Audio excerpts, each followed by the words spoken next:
अनुगुल जिला NALCO junior Delhi public school रे विज्ञान मेला स्कूल अध्यक्ष प्रवीण शर्मा प्रत्येक तत्वावधान अनुष्ठित हो जाइछि।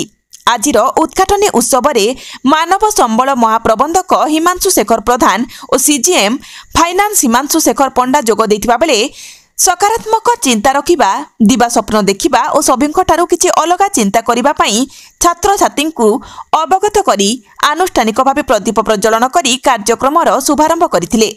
स्कूल अध्यक्ष श्री शर्मा जोगदेई छात्र छात्री मध्य विज्ञान शिक्षा प्रति आग्रह और वैज्ञानिक मनोभाव को प्रशंसा करने सह एही प्रदर्शनीर मूल लक्ष्य बोली प्रकाश करथिले। चलित वर्ष सर्वमोट 45टी विज्ञान प्रकल्प होइतिबा बेले कृषि विज्ञान, सामाजिक विज्ञान, प्रदूषण, सौर शक्ति, गणित विषय वस्तु उपरे आधारित प्रकल्प प्रदर्शित होइतिला। विज्ञान मेला चतुर्थ और पंचम श्रेणी छात्र छात्री 3टी विभागर 140 जन छात्र छात्री सामिल होइतिला।